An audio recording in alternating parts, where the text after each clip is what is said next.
All in favor, say aye. Aye. All opposed? Okay, passes unanimous. Andrew, you vote aye or nay Yes, Okay. ma'am. on the minutes? Approval.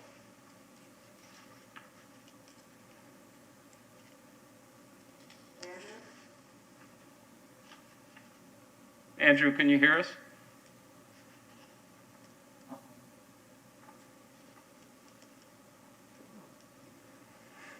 I thought I just heard him.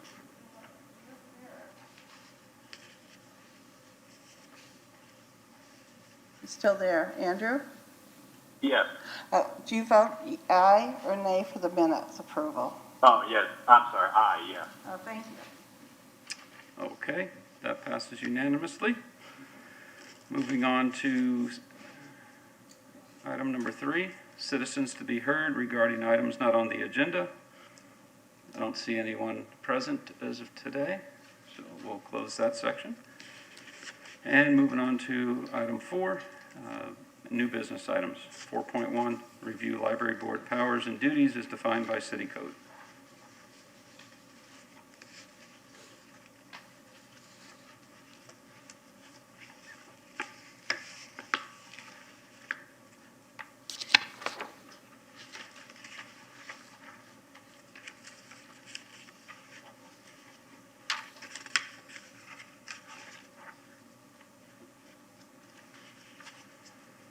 So while you're reviewing, determine if any changes are needed.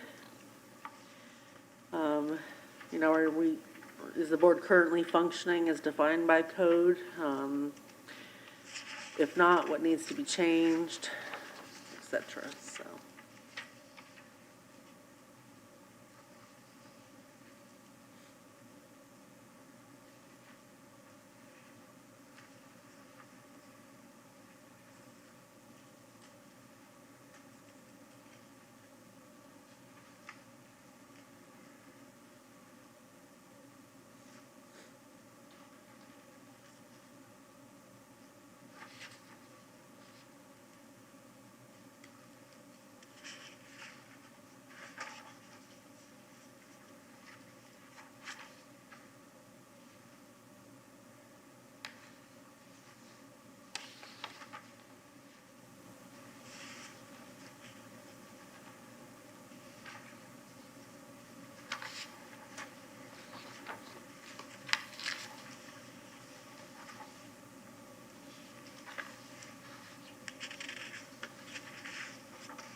Does anyone have any questions or comments to that?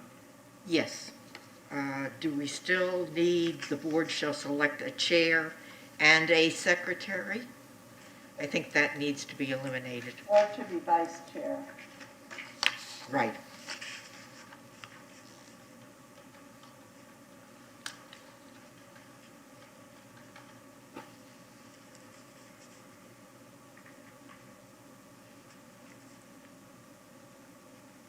Good catch. So Yes. vice chair.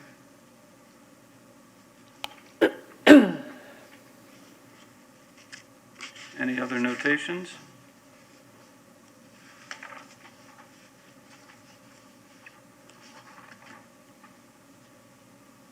Okay. And upon review, I mean, I feel that we have absolutely been adhering to the city code and the guidelines, so that will just note to reflect the only change will be instead of secretary to select a chair and vice chair. Any other discussion on that item? Ask Mr. Laurenti. Laurenti if he'd like, if he has any comments. Mr. Laurenti?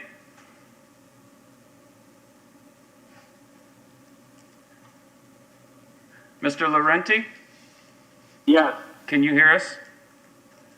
I can barely hear you. I'm sorry. Okay. We just wanted to see if you had any suggestions or changes to the city code for the advisory board.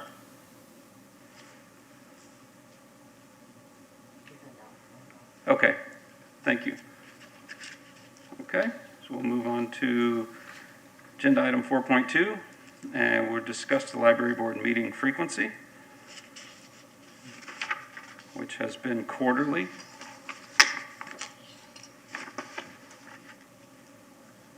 And I'll open that up for discussion. My only question is, will we be able to do it if we're not out of country or out of the area? Come to the meetings when will there be an option to be able to do that? We're trying the option today. I don't know how it's working. That one person could call in if it works. Okay, But apparently, he's not hearing us very well. right. But apparently, the council had a meeting that they could hear, and he could hear them. I think he was on a landline though, whereas everyone seems to be calling cell phones, so I don't know if that makes a difference.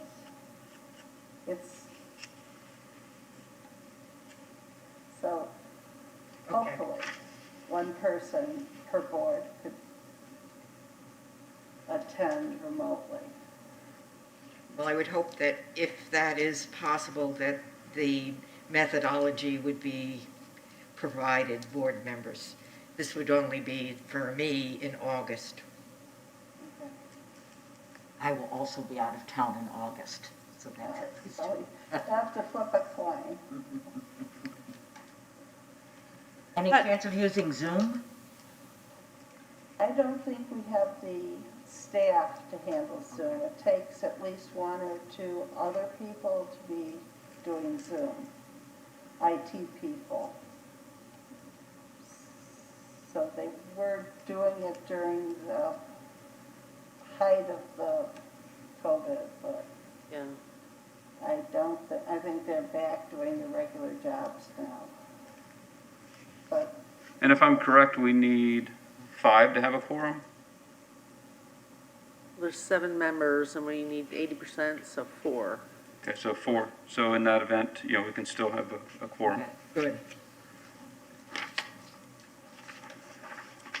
Now, Pat, Any- do you know if the call-in option is going to be permanent, or is this just for during the pandemic?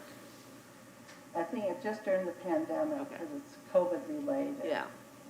So when things get better, hopefully soon, I don't know if we'll have that call-in option, so.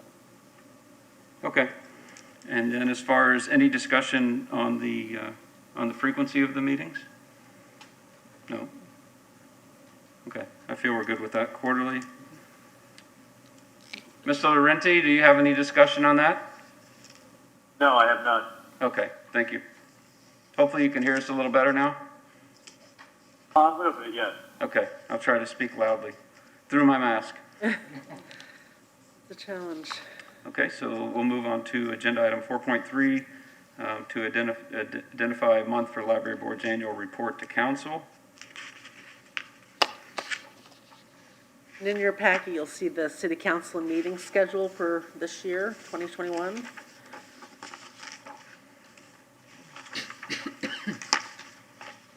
Personally, I think that they were all being scheduled for December, and the council wanted to spread them out more. So I don't know if they're asking for a specific date, but a specific month. I think it says identify. Identify month is what I have. Yeah, so, like if you choose September 10th, they might not have room on the September 10th, but they might have room in September. In that second meeting, yeah. So it's more or less to try to spread out and what would be best for you.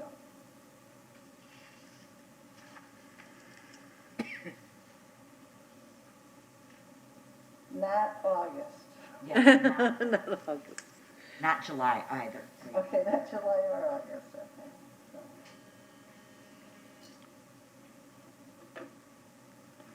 September makes sense because it gives a little bit of time.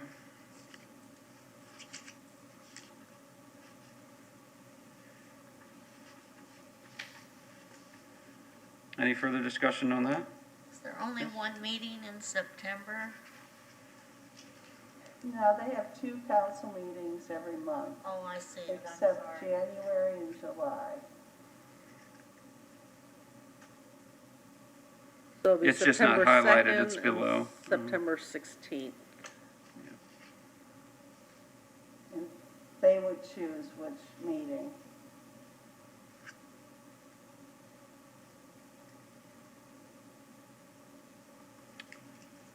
Do we want to suggest September? Do we need a motion to that effect?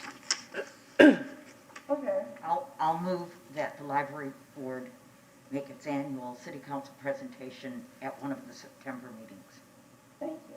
Second. All in favor? Aye. Aye. Aye.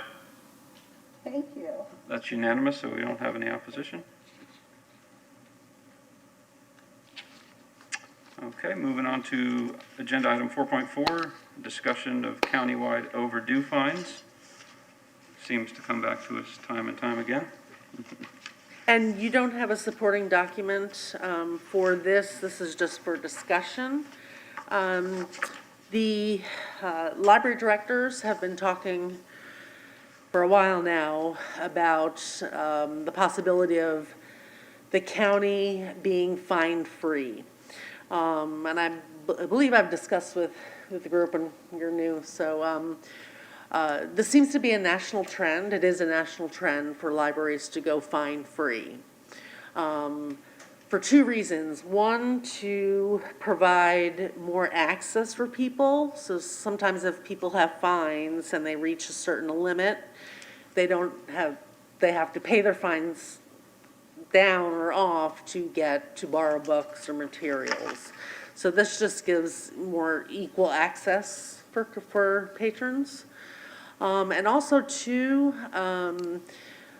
a lot of it has to do with cost savings because it eliminates, money handling, staff efforts to, take in money and deposit and whatnot. So it actually, a lot of the times it costs more money to take in fines than the actual revenue that we will get. So we've been having discussions through PPLC and the directors. So we would like to vote as a countywide body in October of this year. We are really hoping that we will have full consensus between all member libraries. And I think that we will, but again, until we vote, we don't know. So there could possibly be some libraries that aren't fine-free and some libraries that are. We all feel it would be a little confusing for customers to understand, who's fine-free and who's not. And I just want to preface this with, this only applies to fines. So any lost materials or damaged materials, those would not be waived, only fines. So I just want to get your input, because I believe our ordinance states that the library board has to recommend to council whether we should go Clearwater should go fine-free or not. So we can, I'd like to open up for a discussion to see if you all have any questions or concerns or input, preliminary input.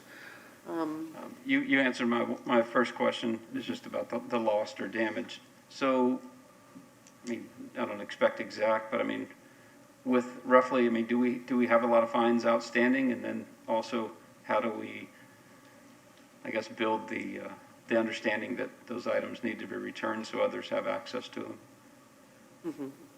Mm-hmm. We do have people with fines. And another thing about going fine-free, it also encourages people to bring items back. Sure. And we do like a food for fines every holiday, and we get a lot of people bringing in food just to clear their fines off their card.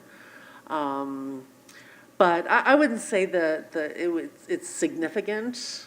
overall, that, but some people do have, $2, $3 fines, some more, but we do cap out at $10.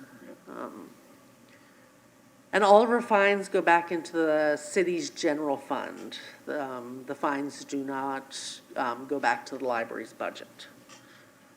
So, And that's an interesting perspective as far as, I think possibly without fines, people would, I've been on the other side of a library fine, right? You're walking through the door with that, oh goodness, here I am. I get my shelling for $2, but, at the end of the day, I mean, maybe it does, we can find a way to just, instead of fining, get them to understand that, absolutely, there's other people waiting for the books or that too, so. absolutely. But I do understand the logistics of the accounting and the amount of time, energy, and cost to, chase a $2 fine. Any further discussion from anyone else? I'll make a motion that the Clearwater Library Board endorses the concept of going fine-free, which does not include damaged or lost materials. I second that. Okay, all in favor, aye? Aye. Aye. All right, so that makes it unanimous. We have no opposed. Thank you. Thank you, Mr. Loretti. Obviously, Laurenti, you can hear us and we can hear you better now, so. Perfect. All right, and that'll move on to agenda item 4.5, the review of the library budget for 21, fiscal year 21. And you do have this in the packet, and it's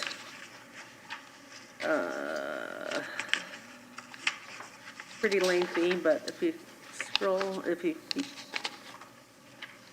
going through, It looked like the only change was a 2% change. exactly. So it's pretty much a status quo budget from last year. The slight increase is probably attributed to, merit increases. And then we had a pay and classification study, a citywide study, where they made some adjustments to salary ranges, base rate and cap of salaries. So just a slight increase, but other than that, there have been no changes for the fiscal year 2021 budget. So.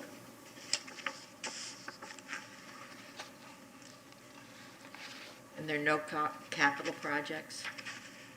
We have right now 3 capital projects. Library technology, which covers our RFID, our makerspace capital project, which enhances our makerspaces through our 4 here at the main library and some enhancements that we've made at the branches. And then the other CIP capital project is for updates for FF&E, furniture, fixtures, and equipment. So, But no personnel changes? no personnel changes.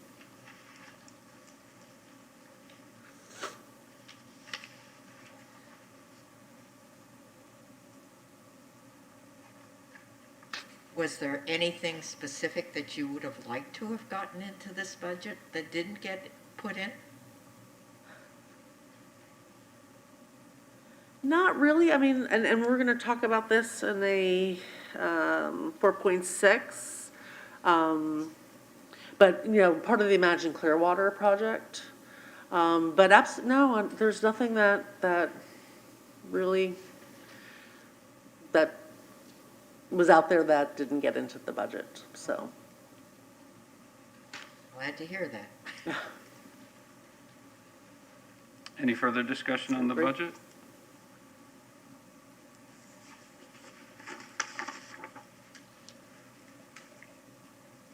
And we make a motion to approve the fiscal year 2021 budget. So moved. Second? All in favor? Aye. Aye. All right, unanimous. And we'll move on to agenda item 4.6, discuss Imagine Clearwater Main Library renovation. This item does not have an supporting document. This is just a discussion item.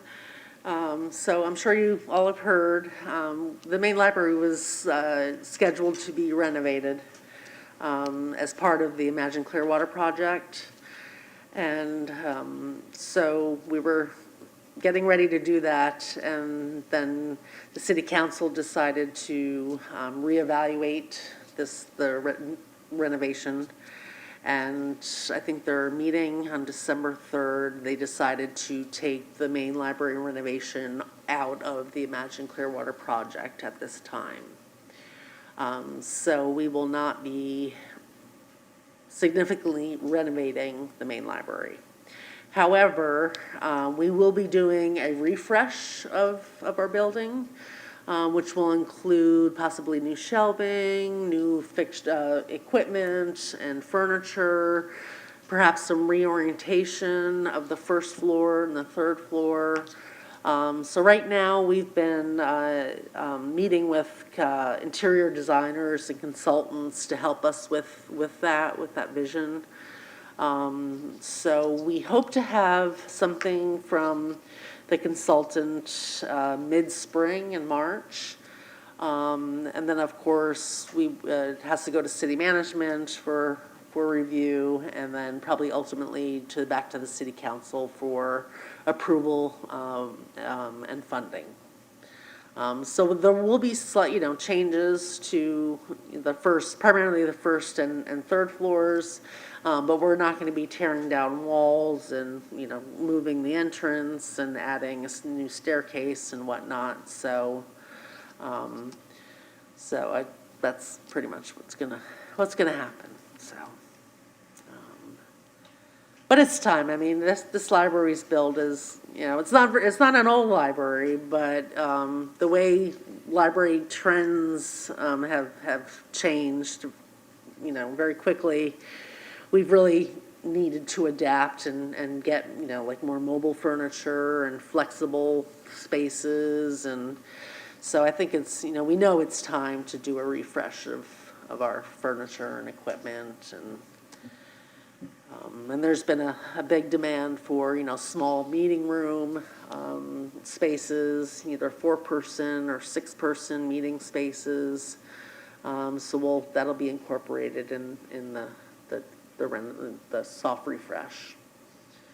So Will there still be a large meeting room, or is that totally gone now from the main library? That there will not be, because this used to be the largest. This is our largest meeting room. That's now gone. There won't be any large meeting room space. No, and actually we don't have room for another space of That's this what I thought. size. I just wanted to make sure. But we'll have this space back once they pick a site for City Hall and develop, and I don't know when that will happen. But until then, we can still use part of the room for library programming when there aren't any meetings. But right now, this will remain City Chambers until the new City Hall opens up, so. Okay. Any further discussion on that agenda item? Just keep us up to date on the proposals and where that comes into the budget. Absolutely. And moving on to agenda item 4.7, Florida Library Association Award for 2020. Yes, and that is in your packet. This is the Florida Library Journal. And if you flip over, you don't have to read from the president, but Clearwater Public Library System was awarded the Intellectual Freedom Award. There it is, first one. We have a program called the Prison Letter Program, and you can read the description here. But basically, incarcerated people can submit letters for reference questions. And a lot of the common ones are, what's the score of this baseball game, or, basic reference questions. And we started this program maybe 3 or 4 years ago, and it has really taken off, and we get letters from all over the country. And I believe we're averaging probably 80 to 100 letters a month now.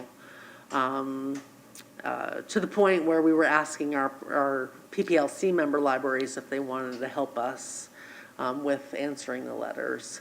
And some have helped us, but primarily it's our staff that's doing this. And then the prisoners are very appreciative of this kind of service because they just don't have it while they're incarcerated.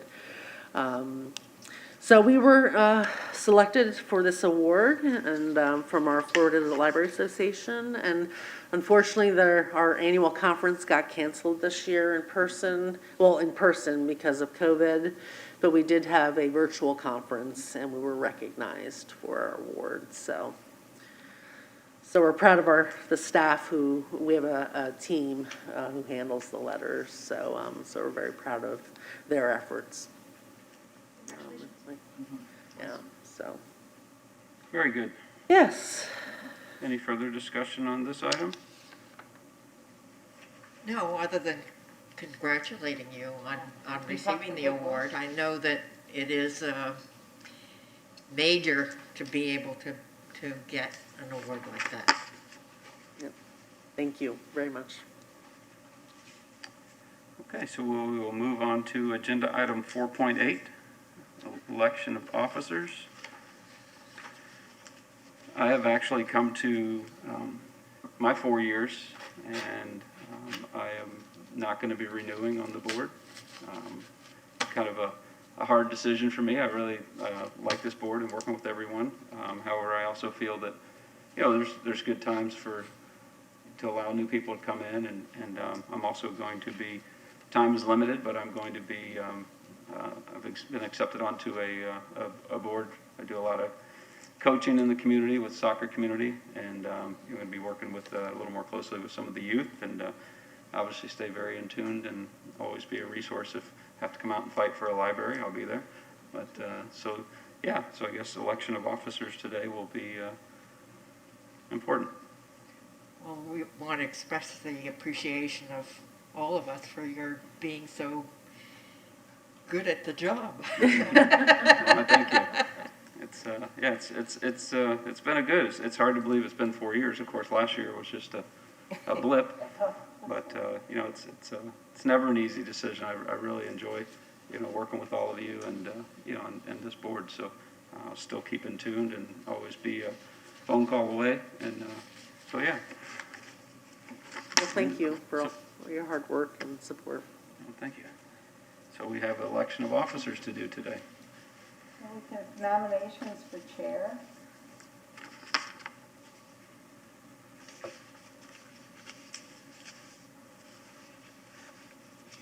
Not everyone speak at once. What would be the vice chair? I'm very bad at names, and I must admit that I don't have a list of the board members for this year, so Oh, it's rather to be difficult. chair? I know you've been on this a long time. No, because I won't be able to get here at least one, and I may end up having to stop. I thought Paula may have shared that with you. With everyone. Okay.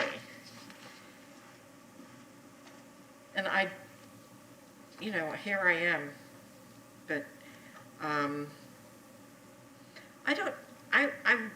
would like to know if anybody else has had the experience for running a meeting. I've Good. been president of several organizations. I appreciate that, because I think that it's important that you have somebody who is good at running a meeting. I have a tendency to be somebody that wants to talk at the meeting, not run the meeting. So I would decline any opportunity to be the chair. But I really do very much think that the person that is in charge of the meeting is somebody who knows how to run the meeting. And I'm sorry, I'm Donna Dennis. good. Thank you. So now, what I'm going to do is to nominate Donna Dennis as the chair for the library board meeting. I would second that. I accept the nomination. Yeah. All in favor? All in favor? Aye. Aye. None Aye. opposed? And, yeah, I think that's good. I think all of us have, you know, at times are a good amount to participate, and I know Donna always has been good as far as participating, and that's good. So now we need to move on to vice chair. Miss, And I don't know if I know you at the Mr. end, but I Weiss. know you have meeting experience too.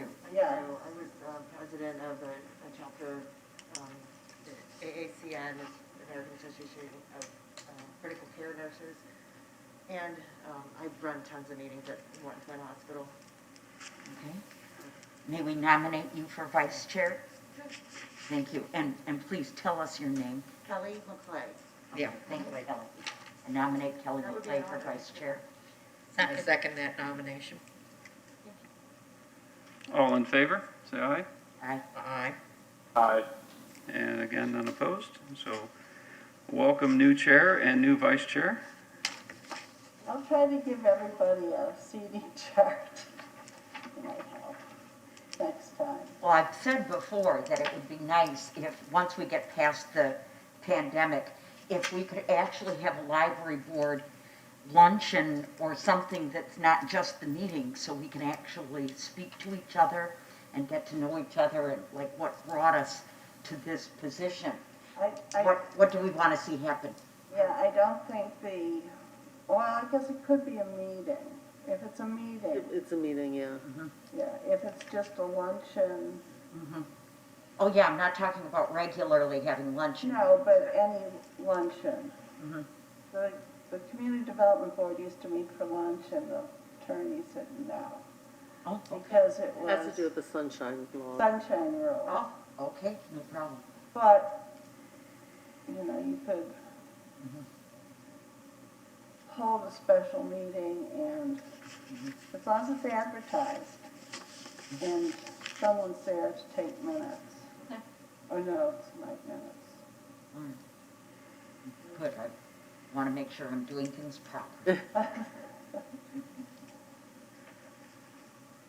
Yes, we won't comment on the sunshine law. Does good things, it does bad things. You know, it's tough for, tricky. you know, even with, you know, a mayor and council that, you know, have to run the city, yet they get to, you know, meet a handful of times throughout the year, you know, so it's, we'll abide to that. And let's move on to old business items, agenda 5.1, discuss library operations and programming.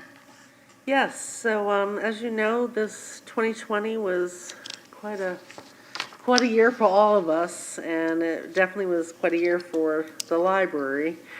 As you know, we were adhered to the governor's safer at home order. I believe that was mid-March we returned back to work May 8th, I believe. It was May 8th. So for about 6 weeks, the staff were home. So when we returned to reopen the library, in order to meet the safety guidelines from the county and the city, we decided not to hold in-person programs. So we really had to quickly shift focus in a very short amount of time to provide virtual programming. So that's what we've been doing since we reopened up in May. And it's been going really well. So again, instead of a story time being in person or a book club being in person, we do it all via Zoom or Facebook Live. It's just different platforms. And people are participating because there are people that still don't want to, they want to stay home or limit their contact with the public because of COVID. Our programming statistics have been pretty good, the virtual. So that's what we've been doing, and then we also been doing a new thing, we call it Take and Makes. So they're craft programs in a kit, and you can pick a kit up at any of our libraries, and the kits change, I think, weekly, and they're kits for children's, teens, and adults. So those have been very, very popular. So again, instead of having in-person craft programs, we're now giving kits, for pickup, and then we accompany the instructions or how to do whatever the kit is through a video. So they go on YouTube and step by step on how to do whatever the kit is or craft. So that's been very Give us a couple popular. examples of what kinds of things would be the take and make. Sure. So for children, it's the summer reading theme was for like fairy tales and folk tales. So we would do a virtual story telling program, and then we would have a follow-up craft that went with the theme of the story time or whatever. We've done teen book boxes, where we have staff select materials, books, and videos for teens, and they can get a new box every month. For adults, they've done needlepoint, a lot of art crafts. In fact, I participated in a pet paint by number class. So we would provide the materials, and then our patrons would just log on to Zoom and follow the instructor, step by step. So it varies. And we have the online book clubs. For the holidays, we did gingerbread houses. So we're still providing programs and services, it's just in a very different way. I mean, this is a new service model for us because of COVID. And I think, my plan is once we're safe enough to meet and resume in-house programming, we'll still have a virtual element for people, because, perhaps with our hours, like we've been doing bedtime stories virtually. Well, typically we're not open past a certain time. So now people can just go on YouTube at Editing on Demand and watch, a bedtime story. So it really, there's a lot of advantages to offering virtual. So I think, we'll still continue with that element even post-COVID. But we do miss seeing our patrons and families in person, and we can't wait to get back to that until it's safe enough. The other thing that's really interesting, so we have our Heritage Studio where people can digitize their family treasures and in various types of formats. So VHS, film, 16 millimeter, 8 millimeter film, DVDs. We have albums that you can digitize, your own albums. So our Heritage Studio is open. We reopened in January by appointment only, but during the shutdown, we offered what we're calling a Memvelope service. So people can pick up an envelope and fill it with whatever they want digitized and drop it off, and our staff digitizes whatever they drop off and returns it to them, and all for free. And that's been very, very popular. And this is also a system-wide service. So that's what we've been doing, again, because of COVID, but we may continue to do that because it's been so popular. So could you pick those up at any library or? Any Clearwater library, Okay. yes. Yep. And we say whatever fits into this envelope, we will digitize. Wow. That's Yeah. amazing. Yeah. It's really neat, so. I have a box. I think every family has one of those boxes.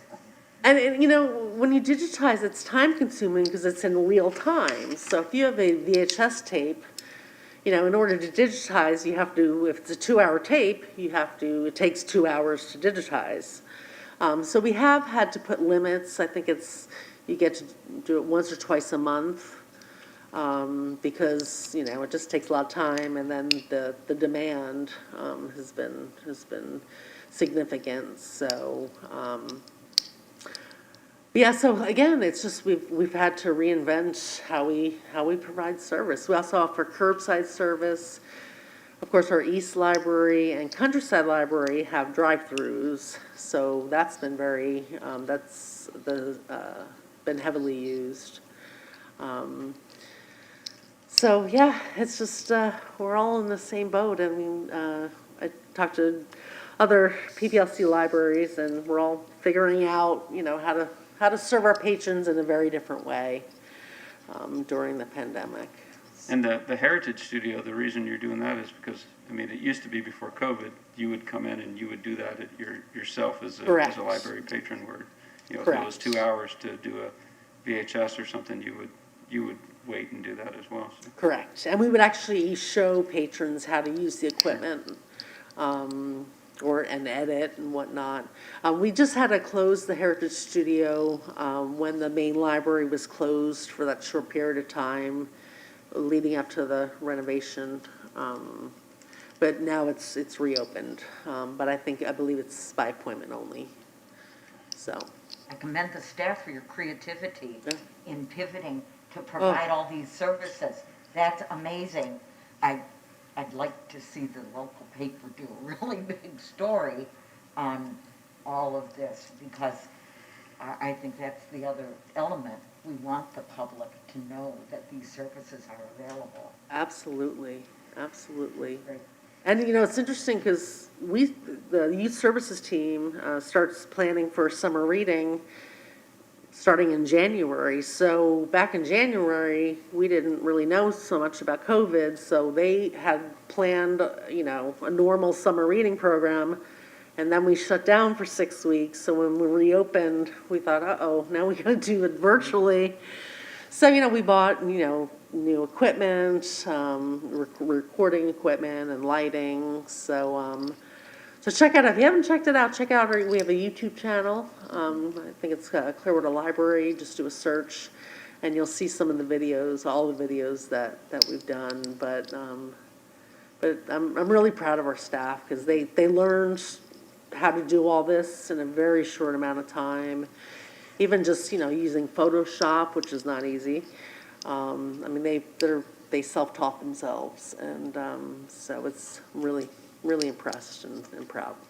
So It's also great that all the families with children at home can go on our YouTube channel, and there are stories that can be read to the children. Yep. Because I know parents have been struggling with Oh, sure. this, so that's an asset. Thank you. Yep. And what I've been hearing too is, you know, families get attached to, you know, their youth services librarian or whatever, so it's nice to see them, you know, even if it's just virtually, it's nice to see, you know, it's just have that contact, even though it's not in person, so. Yeah, that's interesting, you know, and it's hard to believe it was close to a year since we met last. So, I mean, it's, you know, just for a quick, you know, what is the operation of the library now? I mean, I know, you know, we still have, as we walk in, we still have, you know, homeless around. I mean, how's that changed now as far as rules, who can and can't come in and how that works? Basically, those rules have not changed. The only thing is you have to wear a mask, and wear it properly. You finding pretty good compliance with that? I mean, for the most Actually, part? we have. We've had some, and of course, if you have a health condition, you can, you know, under the ADA law, if you have a health condition, you know, you don't, that's one of the, you know, exemptions. Sure. But overall, and we're actually giving away masks. So if people don't have a mask, we have masks to give away. So overall, it's been pretty smooth. So, Oh, good. yeah. Good to hear. And we've put in all the safety protocols, the 6-foot distance and the masks and the plexiglass barriers and whatnot, so. But, you know, honestly, our door counts are down, our circulation is down, and this isn't just a Clearwater, you know, situation, you know, it's really, you know, when I talk to other PPLC libraries, it's the same thing. So I think people are just, you know, holding back and just waiting till things get a little better with the COVID numbers, cases, and deaths, so, and the vaccines, so. Did you say that the reference questions are down as well as circulation? Reference, not so much, but circulation has dropped. And also, too, our hours are a little, we cut back on our hours a little bit for COVID. So we're not, like, Maine used to be open till 8:30, 2 nights a week. All of our libraries close at 6 o'clock, Monday through Thursday. And then Friday, Saturday, and Sunday, 12 to 5, which is our normal. But we also close for an hour midday for cleaning. So we do that from 2 to 3 during the day, just for cleaning. And you don't have, what about the bookstore and the food? I mean, you've eliminated food, have you? Or no? Eliminate. The cafe? Our partnership with the school board was, they expired. So they were moving out regardless. And I think they moved out when we were shutting down. So we're trying to decide what we're going to do with that space. The bookstore, same thing. You know, we cleared out the bookstore in anticipation of the renovation. So I believe we will, I think the Friends, when we get to the Friends update, I can talk about it now, but we were not taking donations this whole time since March. I did make the decision last week to start taking donations because the Friends don't have any books left or any materials to sell. So we are going to take taking donations now, but only at the main library. So just to help them to restore and restock the Friends bookstore. So and we quarantine all of our items. We have an ozone generator and we quarantine. So we're very, you know, safe and very careful. So. Sounds good. All right, you have The to, plan is to reopen the Friends, the little store in here? We plan to reopen it. It's just we need material. So if you know anyone who wants to donate material, I know our friends of the library would appreciate that. So. We still have at our other locations, our bookstore areas. They're not really stores, but they're areas. And we still have books there, but to replenish what's, you know, sold, we need donations. So yes, so spread the word. So. well, that's a good update. Looks like, Yeah. you know, a lot of things in our days today, right? We just have to look forward at the positive and try to adapt, and that's part of going forward. I've seen a lot of good come out of it as well, because people are learning how to, you know, communicate remotely, all the Zooms. I mean, it's actually opened up, you know, technology that we had that wasn't being used. It's really allowing, you know, meetings in different ways. So Absolutely. up to good work. Yeah. Any more discussion on that? Good. And to Director's Report 6.1, update on the Library Foundation. I will do that on behalf of the Library Foundation. The only thing that we did a backpack giveaway this year. Usually we do a what we call a book bash, and that includes activities, getting ready to go back to school, and we give out backpacks and school supplies and books. Well, this year, of course, we couldn't have an in-person book bash. But I did want to proceed with giving away backpacks, school supplies, and books. So the Library Foundation was very generous, and they funded this whole program. And we gave away 1,000 backpacks and books and school supplies. 1,000. 1,000. 1,000? 1,000. And they went very quickly. Which is really interesting because in normal years, a lot of organizations give out backpacks and school supplies. And we didn't see that many this year. I don't know if it was because some kids were doing virtual school or whatnot, but I thought they still need books and supplies and whatnot. Yes, so they went very, very quickly. So I was really glad. We offered them at all of our locations. So I just want to thank the Library Foundation for funding that. And I think that was about $8,000. So, but the foundation hasn't been meeting, obviously in person or virtually. I think they've been communicating via email or telephone. So I really don't have many updates beyond that. So. Well, good. That's good news. Yep. Any other questions? And we'll move on to 6.2, updates from Friends of the Clearwater Library. Yes, and same thing, the board hasn't been meeting because of COVID. I don't really have many updates for them, other than they're asked for donations at this point. Unfortunately, they don't have material to do their book sales. So that's another aspect too of getting more donations, is so they can have their book sales.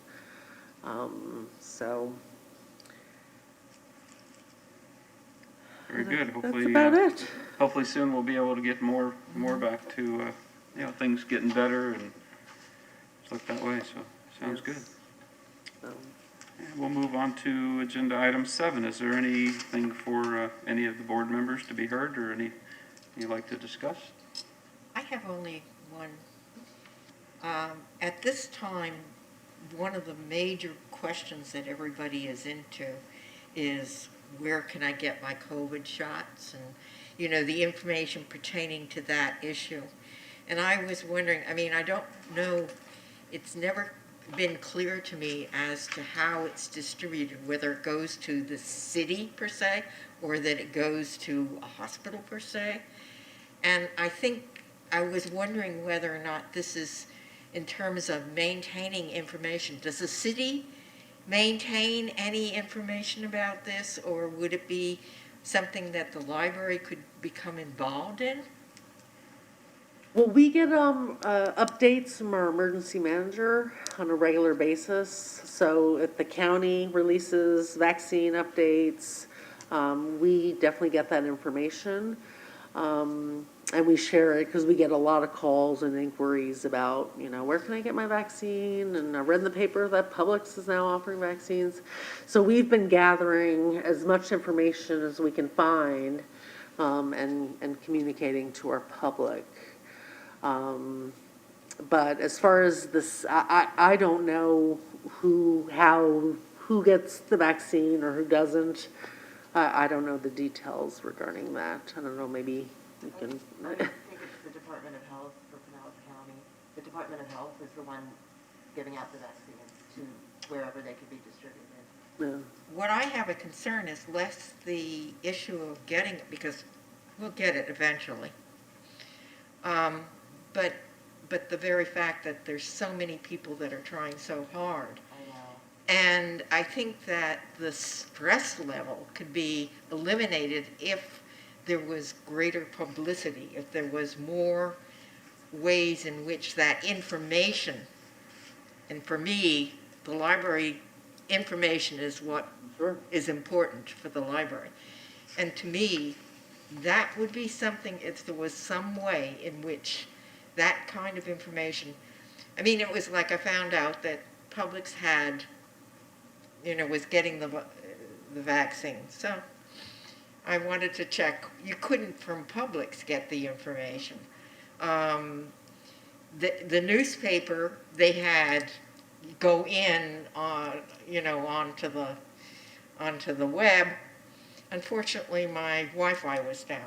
Oh. So, I mean, um, it seems to me that there should be some cooperation between one entity of the city or the health department with the, almost everybody goes to the television and the local channels. That even the posting that they have in the morning where, things that are happening around. Right, if we're taking. That is, to me, one of the things to reduce the stress level for so many people. And quite honestly, I see it as a real opportunity. I mean, if the library took on something that would be, and the city, it would be an opportunity for good publicity. Well, the city does a great job communicating internally and to the community, any updates from the county or the health department. And I know we've helped, our staff has helped many, many people create the online portal to register. So some libraries are not even offering computer help. But I made the decision, as long as we can be 6 feet distant and wear a mask, everyone wears a mask and do it safely, we will help people. And we've helped a lot of people, register for the patient portal, I guess it's called. Yes, yeah. Yeah. The CDR, yeah. But any information we get, we push out. And I know the city does the same thing, so. But sometimes they put it out on their own, website or something like that instead of reaching out, I would say, Yeah, so that it was more visible. yeah. Well, I know if you go to the city's website, www.myclearwater.com, Right. there is a section specifically for COVID information. And that is always up to date and, Of course, so. right now, I've got to deal with Spectrum, but I mean, my Yeah. Wi-Fi, and I knew how to fix it, but that didn't work, so I probably need a new router. Yeah. Did you get the call from the county? Because the last two influx of shots, I've gotten phone calls, and I mean multiple phone calls from the county saying the portal will open at 3 o'clock tomorrow afternoon or 8 a.m. tomorrow. Nope. Okay, My dad did too. yeah. Both my cell and my landline. But they went like that and he didn't get. Yeah, it. there was, Nope. Okay. They'll be And I'm in the 80. Well, I know. Category, so- I was gonna ask how many have already gotten at least one shot, so. How many got up at 5 o'clock in the morning and tried to sign on at 6 Yeah. o'clock? Yes, well, we close from 2 to 3 every day for, like I said, cleaning. And then the other day, they were opening the portal up, or registrations at 3 o'clock. So I said, all right, let's open up at 2:45 to get people either on or internet computers, or a lot of people have their tablets or laptops. And I said, let's just, let people have the opportunity to get in, get settled, and try to get their appointment. But I think, yeah, those went in like 10 minutes, 15 minutes. They had 100. But, yeah. Well, I guess we'll try to keep an eye on where things are going. Any Yeah. other discussions from the board members? No?